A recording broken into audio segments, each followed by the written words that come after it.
Hello guys, welcome to this little bonus in which I'm gonna solve that confusion that came up in group, I think it was group number 4, 304. I cannot remember well, I'm sorry. Uh, Either it was that or 320. Okay, so never mind the group. Let's start. The question was the following, was about these two problems, problem number 6 and problem number 7 from the first section in the exercise section, okay, which was solving equations, quadratic equations, and inequalities by factorization. So I already did most of the work. This is exercise number 6, exercise number 7. They are very similar, only the change is only in the direction of the symbol. This is greater than, and this is less than. And I already did the work about writing all in a standard form, writing down the associated quadratic equation, factorizing, and finding the roots. And I believe most of you got to this point very well. So if you want to stop the video, pause it, and check that this is correct, go ahead. So I'm going to continue. Okay, let's focus on this one first, only this exercise. So once we get the roots, which are 2/3 and 1/2, remember that the next thing to do, which I'm going to do in here, is drawing the real line of numbers in which uh, this is the representation of the x numbers, these x numbers. Let's write the origin and some numbers. Remember, as many as necessary. You don't need to fill the whole thing with numbers. Okay, so I'm gonna spot my two roots, which are these two over here. So 2/3 is about here, more or less. I'm gonna do that in yellow. This is 2/3 and 1/2, which is right here. Okay, and once you do that, you continue with the evaluation of one number. I'm gonna do that in red. I'm gonna choose one number in the first part of this division. I'm gonna go with 0. That's the easiest number.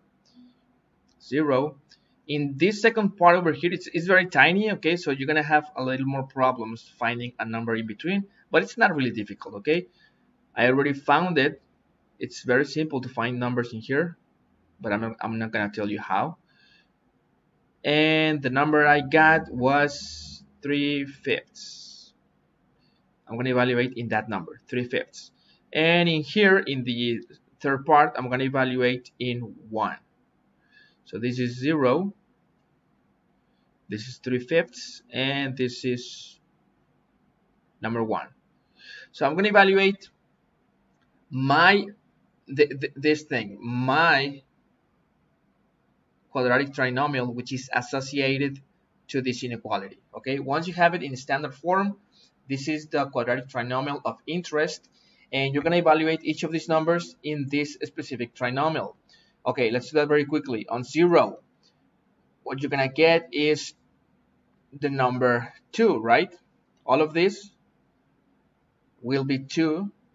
6 times 0 to the square minus 7 times 0 plus 2, which is equal to 2, which is positive. And therefore, this zone will be positive for this specific inequality. I'm sorry, for this specific trinomial. This trinomial will be positive over this region, over the first region. Second part in here, 3/5. Let's do that very quickly.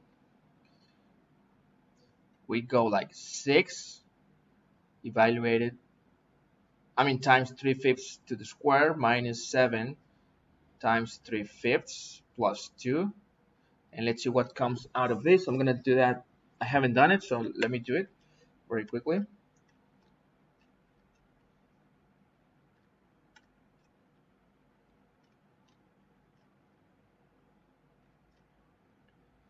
And I got minus 1 over 25. We don't care really about the number, about what this number is. We only care about the sign. It's negative. So over this part, my trinomial, this thing, is negative. In here it's positive, in here it's negative, and on 1 it's going to be positive. You can do it on your own in a moment. Okay, so we're done. We can now solve the question of interest, which is the following. For what numbers x is this trinomial greater than 0? In other words, for what numbers x is this trinomial positive? You see?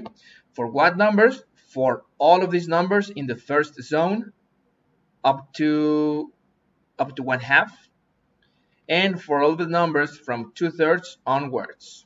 You see? So how do we write that answer? I can do this. Pay attention to the way I read. The set of all numbers x such that x is less than 1/2 or x is greater than 2/3. Okay, so this is the right answer.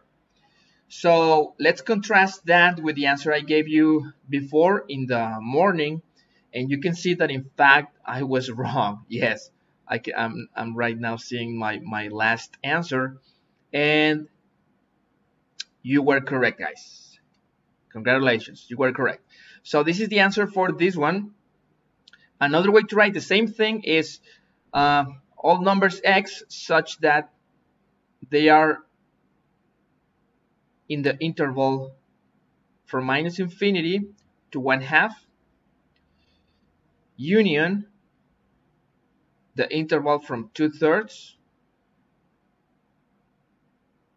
to infinity. That's how you write it down. Perfect. Okay, so these are two ways of writing the same thing, or you can do that in words. Okay, you know, the all the numbers, even though this would be very weird, you can do it. All the numbers between, I'm sorry, all the numbers less than 1/2 and I'm sorry, or greater than 2/3. I mean, this would be very weird to do, but it's possible. Okay. In the end, all these symbols stand for words, so it's basically the same thing. Okay, so I think that solves the whole thing. You were correct, guys. And the other thing for this one is going to be the other way around, right? For this one, the answer would be the set of all numbers x such that x is greater than 1/2 and x is less than 2/3. Or another way to put it is all the numbers in the interval from 1/2 to 2/3. And if you want to see the graph of this thing, here it is. Okay, so we can see that we are correct very quickly visually, like Devani said. And that's it, guys. So I hope that convinces you. You were correct. Thank you so much.